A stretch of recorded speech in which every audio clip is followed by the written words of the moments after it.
Fairy Hill, Fall Colors, Part 2. Let's go.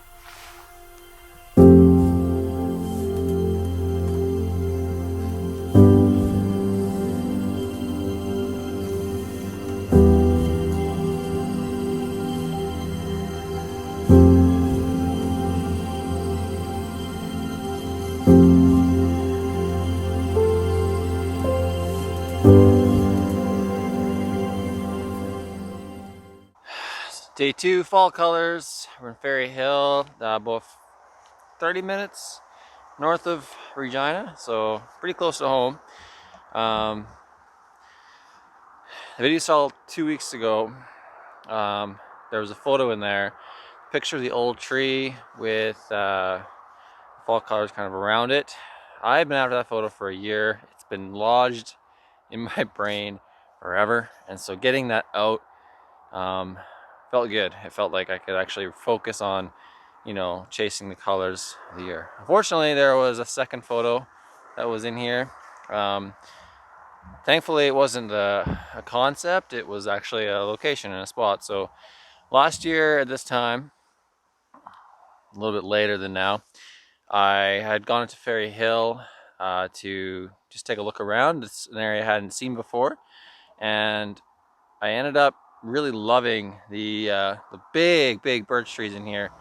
It's pretty tough to kind of get a sense of scale with these things, but they are, I mean, you can see, they're some of the biggest that I've seen in Saskatchewan. So, and they are stark white, which is pretty cool. So at the time, there wasn't nearly as much fall color as there is, as there could have been. So I decided not to take a photo last year, but to come back again this year when colors were at their peak.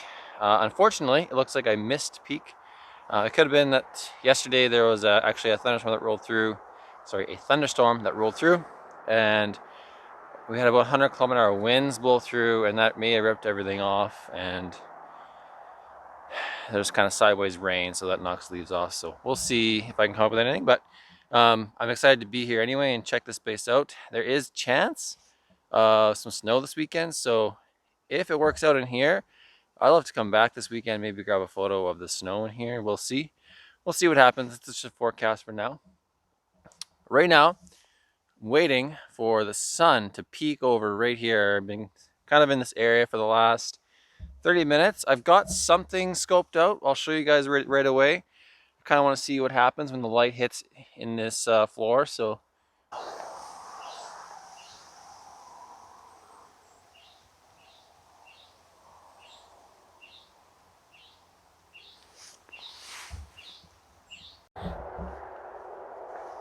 well, we have light. Unfortunately, I don't think I have a composition I'm super happy with. My problem here, so I'm shooting into here. So there's this grove right here, these few that I'm shooting. And what I liked about it was this darker tree that has some leaves still on it, and there's a smaller one with some green leaves on here. The interplay of all that. My issue is that on this, so I'm shooting downhill from here, and a lot of the sky is showing up in my photo. So I'm gonna turn you around so you can see here. So this here is basically what I'm trying to photograph. So it could be a nice photo. Unfortunately, there's a lot of sky here.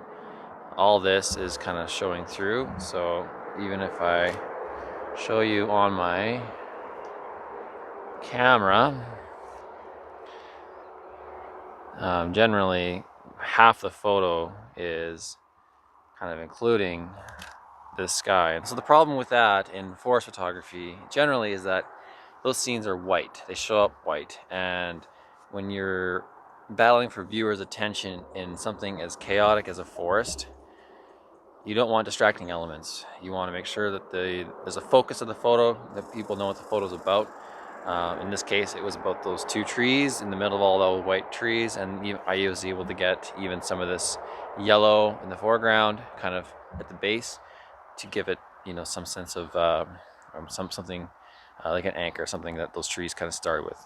So generally, the composition is nice. Unfortunately, I don't know if it's a photo I'm even going to take. I can't maneuver around to the point where those white spots get even partially eliminated. A little bit's okay, but as much as there is right now, it's a distracting element and I can't get rid of it. So I'm gonna try and play around a bit more.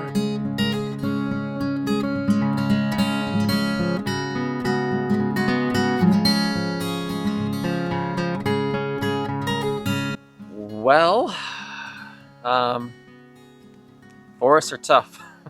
This one beat me.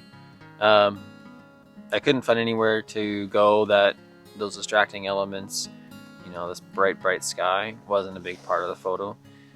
So ultimately, I packed my bag and went for a walk this morning. So I wasn't able to grab a photo of that area. I did get a couple of this spot last year.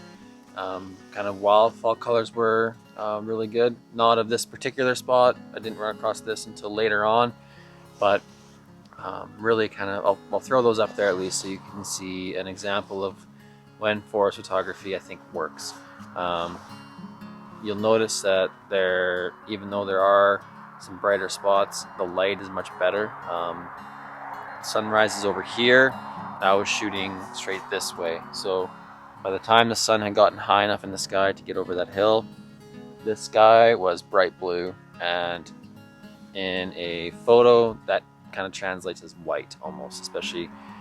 And so when you're fighting with white trees and white sky, it's difficult to kind of separate those elements to make sure people understand what that photo is about. So you'll notice in the photo that I'm going to throw up right now, the difference is you have a lot of golden light coming in from right beside that photo, and so the different kind of golden leaves and stuff play well with the dark bark of the darker trees. And so there's definitely a separation of different elements in there. So it's that's one example of a forest photograph that I personally think works. It's a beautiful scene, and there's sweeping lines in there that kind of lead the eye throughout the scene. So that's one that works from last year. But not every photo works in forest photography. It's very challenging. I'd estimate maybe 10-15% of my photos actually are like editable. Whether or not even those are even any good is another question. So they're not easy to do, but it's a challenge I really enjoy. It's to try and find some order amidst that chaos is a lot of fun. So anyway, I'll throw another photo up here just for you guys to enjoy from last year. Hope you guys enjoyed this video, found it helpful. Again, just a couple tips that I can give you. Avoid those bright highlights in the sky as much as you can, because they are distracting, or at least use different elements to try and allow that sky to become less of a factor. So whether it's darker trees or even that kind of thing. So composition elements, using lines to really kind of frame different things. So find a point of the photo, find where the light is really doing something really cool, or if there's no light at all, if it's just foggy, find something that's really cool in the forest. Like say this one point of this photo is the those leaves, and so that's an element that I really stood out to me, so I tried to frame it in such a way that was the point, and so the other trees act as a frame to keep the eye in the center. So that's why I really enjoy forest photography. You can definitely tell really compelling story with the images, more so than when you shoot super wide. So really enjoyed attempting it. Not every time is successful. So hope you guys enjoyed this video, and until next time, thanks for watching.